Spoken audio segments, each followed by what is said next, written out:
অনেক সুন্দর আসে, একদম পারফেক্ট একটা বিরিয়ানি হয়েছে।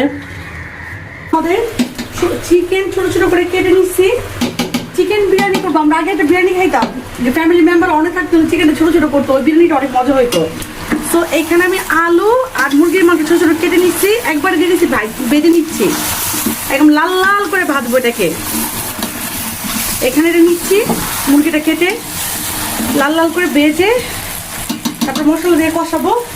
আর এই তো এখানে রাইসটা ভালো করে ভেজে নিচ্ছি এখানে আমি আগেই তাড়াহুড়া করে। আর এই তো মশলাটা আগে মেক করে নিচ্ছি এখানে আমি, এটা দিয়ে কষাবো মুরগিটা।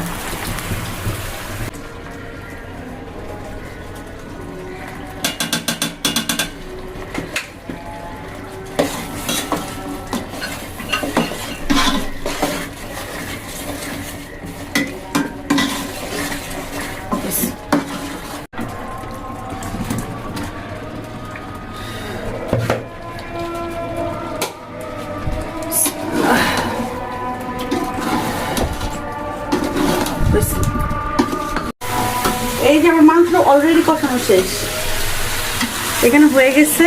এই যে আজকে কি খাবো আমরা? বিরিয়ানি। আজকে আমাদের বাসায় চলছে বিরিয়ানি অপারেশন। আজকে খাবো আমরা বিরিয়ানি। কি খাবো আরিয়ান? আমরা বিরিয়ানি। হ্যাঁ, আমরা বিরিয়ানির মাংস কষাচ্ছি এখানে, আপনাদের দাওয়াত রইল। একদম ঝরঝরো হয়েছে, এই যে দেখো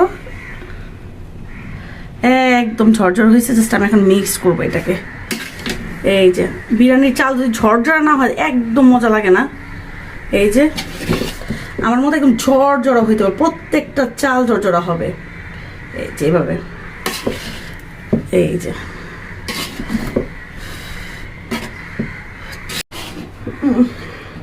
বিরিয়ানির সবচেয়ে লাস্ট পার্ট হইলো বিরিয়ানি মিক্সড করা। এটা অনেক সেন্সিটিভ ভাবে সুন্দর করে মিক্স করতে হয়, আর আমার হাতের ব্যথা, আমি মিক্স করতে পারি না। যাক, ফাইনালি আলহামদুলিল্লাহ আমার সুন্দর একটা বিরিয়ানি হয়েছে। এখন বাপে দিয়ে দিব এটা, তারপর গোসল করে মজা করে খাবো। লাস্টে একটু পেঁয়াজ বেরেস্তা দিয়ে দিব আমি এখানে, তাহলে কালারটা অনেক সুন্দর আসে। আমি অবশ্যই কাঁচা পেঁয়াজ দেয় না, পেঁয়াজ বেরেস্তা করে সব পেঁয়াজ দিয়ে দিই কষানোর মধ্যে, তাহলে কালারটা অনেক সুন্দর আসে। একদম পারফেক্ট একটা বিরিয়ানি হয়েছে। কে জানতো যে আমি এত ভালো রান্না করতে পারি?